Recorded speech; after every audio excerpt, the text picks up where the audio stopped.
Hi, my name is Sir Cloud and I'm currently teaching in TARUC where we're at currently. And besides that, I also do a lot of things in esports. Recently, someone, or namely Flavor, he says I'm a man of multiple hats, but literally so. So besides teaching as well currently, I also do commentary in esports as well. I also do analyzing work, I coach esports teams, and I create esports content. We are wondering, how did you end up creating a syllabus? What's the process of making that syllabus into a reality today? Because you don't see people teaching esports as a thing. It's somewhat a novel idea. But how do you go about and realizing this syllabus? Right. The frank answer is that the syllabus was ready before I came in. Yeah, so it was interesting, and that was actually an interesting thought that the syllabus was ready before I came in. Why I came in a little bit later was also because this is MQA sanction. So the uni needed someone qualified to teach. They can't just get any Tom, Dick and Harry. The person has to have certain qualifications, and there are not that many people in esports with that qualification at the same time able to teach/present themselves. Because you need to have like the whole bundle of everything. Not to say that I'm perfect in all of that, but well, somehow I checked the boxes. So the syllabus was ready. It was also because there's some people in the uni, and we're talking about administration people. They have been playing games on their own. They've been playing Mobile Legends. So, and then when I talk to some people, it's like, oh, we play single player games. And these are actually people in the administration block, and some of them are actually teaching here. So there is some of this interest here and there in the uni itself before I came in.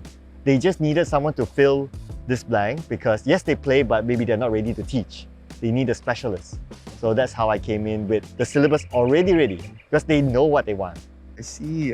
That's an interesting thought because we were under the assumption that you created the syllabus with your experience under your belt, and so we imagine that you came up with the syllabus. But it's interesting; it's the other way around. I tuned the syllabus a little bit, but it mainly came from them. Firstly, why the syllabus is Rivalry, right?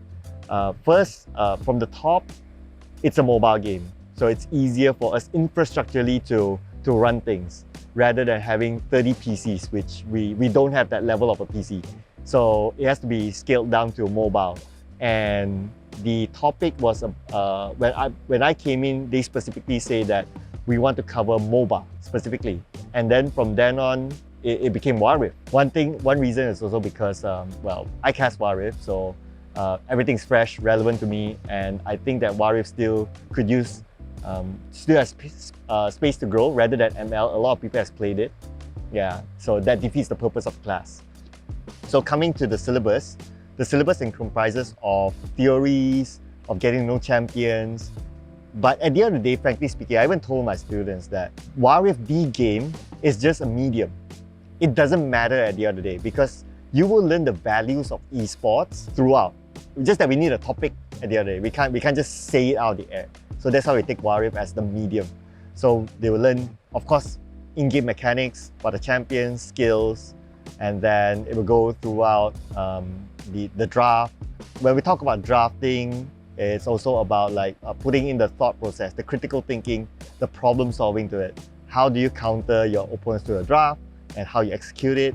Then through good communication, teamwork, and how do you execute certain ideas? How do you move? What do you do next? All these in esports itself.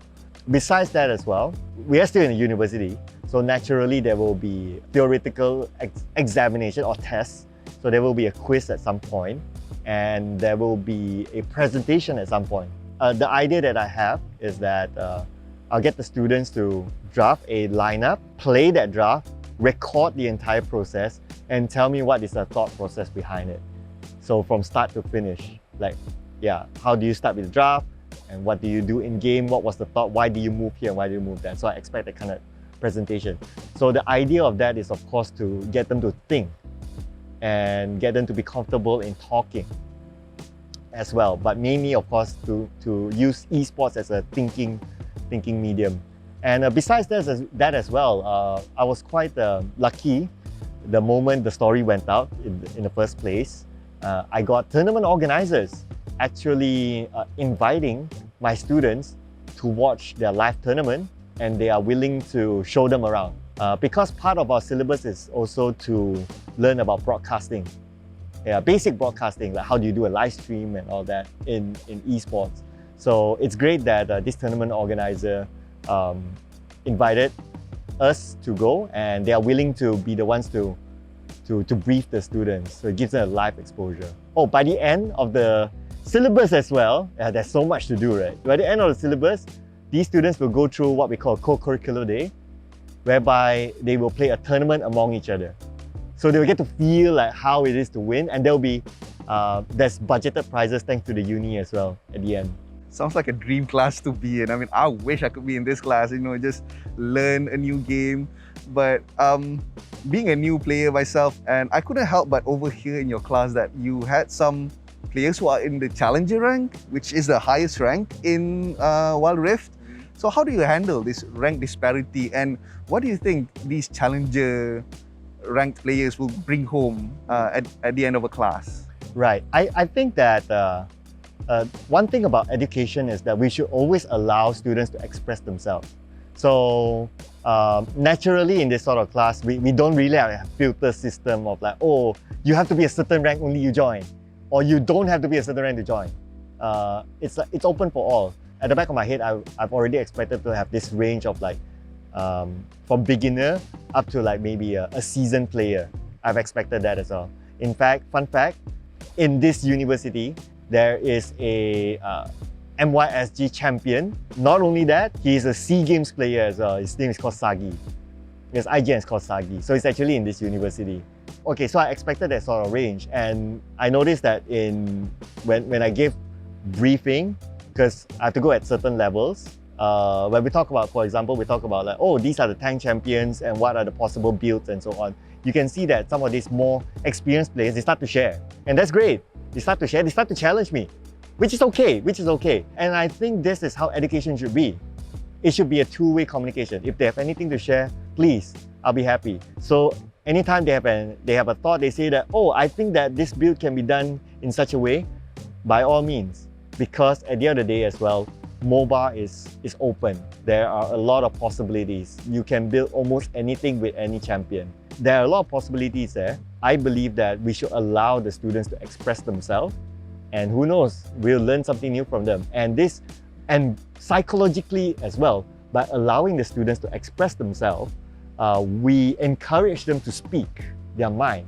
And this is what we want from the new generation. So as other people see that, oh, okay, this guy, he seems to be a little bit more seasoned, he knows what he's talking. Maybe whatever knowledge I have, I just speak out. And then the whole class becomes interactive. So when I ask like, so what do you think this should be? They wouldn't be too shy to not share. They'll be like, oh, it's okay to share, it's fine. Even if it's right or wrong, it's fine. Right? At the end of the day, it's all about sharing the thoughts out. And by having this mix as well, when I group them up for group activities, you'll be able to see like some of the more seasoned players helping the beginners. You can see them going shoulder to shoulder and be like, okay, you do this, you do that. And that becomes a self-learning process at the end of the day.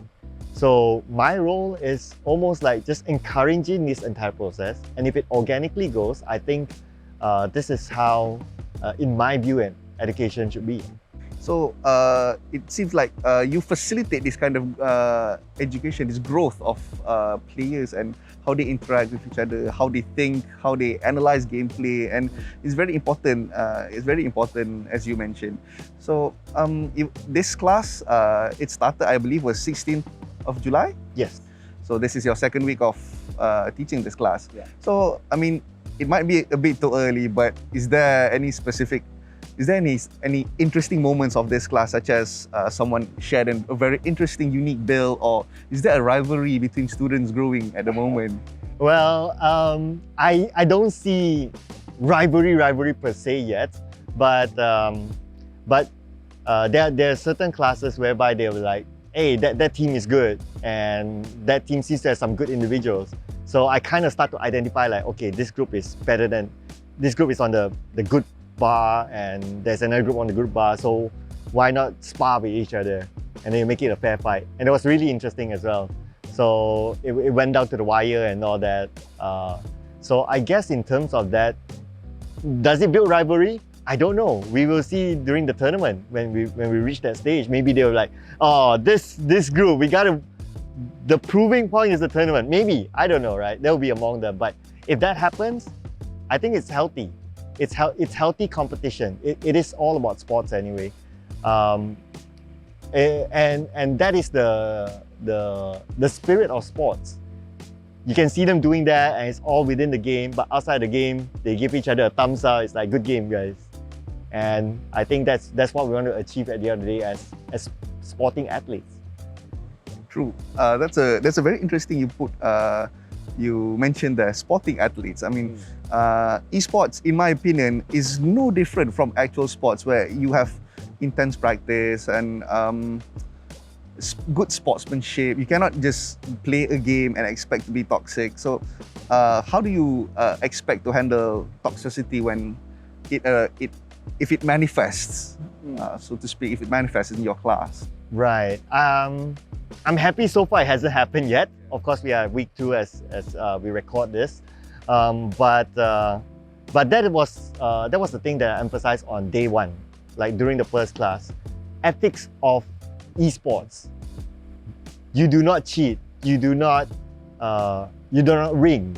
You do not jokey and all that. And that includes you do not be toxic to your opponents. Yes, you can taunt. Taunting is fine. Any sports they do that. But taunting has a certain limit. Taunting has a certain ethical limit. Right? Like you use chat, we say, yeah, that's okay. But you don't go to the extent of like, oh, using vulgar languages and all that. That's not cool. Right? That's not good sportsmanship. So I believe such things is down to morality and down to ethics, and it is just something that we just need to lay out as early as possible, because yeah, young people can get emotional sometimes. So I think by just laying out in day number 1, so far they have been kind of okay with that. With this class, this syllabus being the start of being like what I would say a genesis for something huge in the future, does the university or you in fact have plans to expand perhaps into another genre, for example FPS, where we have like CSGO or Valorant in fact that's growing, or other institutions might follow suit? Is there any plans? Honestly, I cannot speak on behalf of the university. I do not know their future plans because it's very new anyway, and I'm sure they'll be observing the program as we go along. But for me personally, if we are able to expand the program, I would say not necessarily game-wise, because I think there are a lot game-wise. It's kind of flexible, right? As long as you learn the basics, you have a baseline, and then you can carry that forward. But I think what can be expanded are things like business in esports, because we also need to tell the story to the public that esports is not only about playing games. Esports has a different side of it. Journalism in esports is esports. Broadcasting, or you name it, running an esports business is a business at the end of the day. So all these sponsorship management, event management, from the top to the ground, from project management down to producing it. If I were to be like given the power to somehow shape the future of education in esports, I'd like that to be expanded. That because right now in the university, okay, this is the best part. Right now in university, we already got like mass comm students. I think that's a very that's easily relatable. Mass comm students, what do they learn? They learn broadcasting. What stops them from learning broadcasting in esports? It's broadcasting as well. What stops them from learning journalism in esports? Because it's still under journalism. So it can be embedded as well into these courses, and many other possibilities that you can embed esports somehow into that, whether it's as minor as, oh, do an assignment related to esports. That's fine. And then you get that exposure and you get that traction, and you let people understand that esports is not just about playing games. Anyway guys, thank you so much for watching. I hope you enjoyed this interview, and I hope this interview is fruitful and insightful for you. If you have any comments, feel free to leave it. I'm always open as well, and let's have a conversation one day.